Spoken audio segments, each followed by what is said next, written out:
আসসালামু আলাইকুম। আজ আমি আপনাদের তৈরি করে দেখাবো কি করে আপনারা খুব সহজে তৈরি করতে পারেন কড়াই চিকেন তার রেসিপি।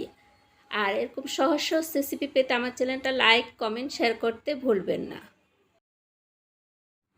এখানে আমি 1 টেবিল চামচ সাদা গোলমরিচ নিয়েছি। আপনারা চাইলে এখানে সাদাটার পরিবর্তে কালো গোলমরিচটাও ব্যবহার করতে পারেন।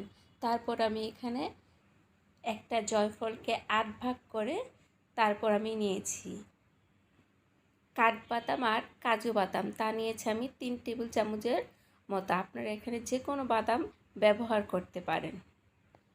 জয়ত্রীর পাপড়ি নিয়েছি এরকম 2টা। পোস্ত দানা নিয়েছি আমি 2 টেবিল চামচ। প্রথমে আমি 1 টেবিল চামচ দিয়েছি, পরে আমি অফ ক্যামেরা আবার 1 টেবিল চামচ পোস্ত দানা নিয়েছি। একটা বড় সাইজের ইন্ডিয়ান রসুনের থেকে আমি অর্ধেকটা নিয়েছি আর 1 কাপ পেঁয়াজ নিয়েছি। আদা নিয়েছি 2 টেবিল চামচ। এবার আমি সবগুলো একসাথে পেস্ট তৈরি করে নিব। আমি এখানে আদা আর রসুন গোটা ব্যবহার করেছি, আপনারা চাইলে এর পরিবর্তে পেস্টও ব্যবহার করতে পারেন।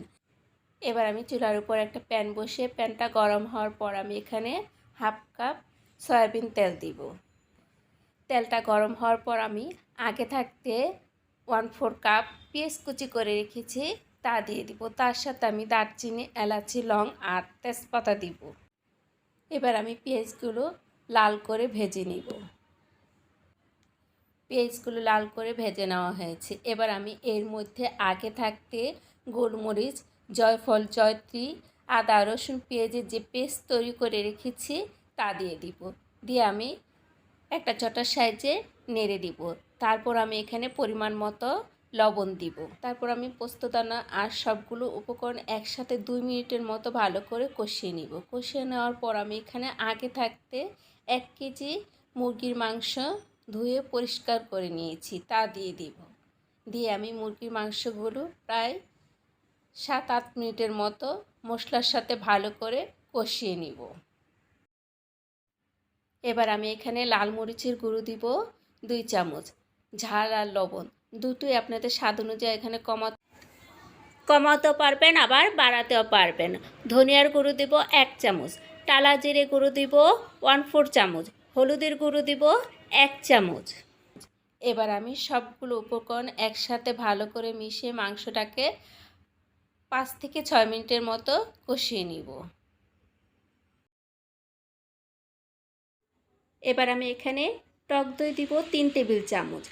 আর আমি টক দইটা আগে থাকতে ফেটে নিয়েছি। এবার আমি এখানে টক দইয়ের অতিরিক্ত টকের ব্যালেন্সটা ঠিক রাখার জন্য চিনি দিব 1/2 চামচ। কষাতে কষাতে মাংসটা অনেকটা সিদ্ধ হয়ে গেছে আর তেলগুলো উপরে যখন ভেসে উঠবে তখন আমি এখানে পরিমাণ মতো পানি দিব। তারপর একটা চটার সাহায্যে নেড়ে আমি ঢাকনা দিয়ে ঢেকে দিব 3 থেকে 4 মিনিটের জন্য। ঢাকনাটা উঠিয়ে এবার আমি এখানে 1 টেবিল চামচ ঘি দিব। আর ঘিটা অবশ্যই দেওয়ার চেষ্টা করবেন, এতে করে কড়াই চিকেনের মধ্যে সুন্দর একটা ফ্লেভার আসবে, খেতে অসম্ভব ভালো লাগবে। এবার আমি এখানে কাঁচামরিচ দিব 6-7টার মতো। কাঁচামরিচ দেওয়ার পর আমি 2 মিনিট চুলার মধ্যে রেখে তারপর আপনাদের পরিবেশন করে দেখাচ্ছি চুলা থেকে নামিয়ে। আর এটা আপনারা সাদা ভাত, পোলাও, রুটি, পরোটা সব কিছুর সাথেই খেতে পারবেন। এটা খেতে অসম্ভব মজাদার। আল্লাহ হাফেজ। আবার দেখা হবে নতুন কোনো রেসিপি নিয়ে। সেই পর্যন্ত আপনারা সবাই ভালো থাকেন।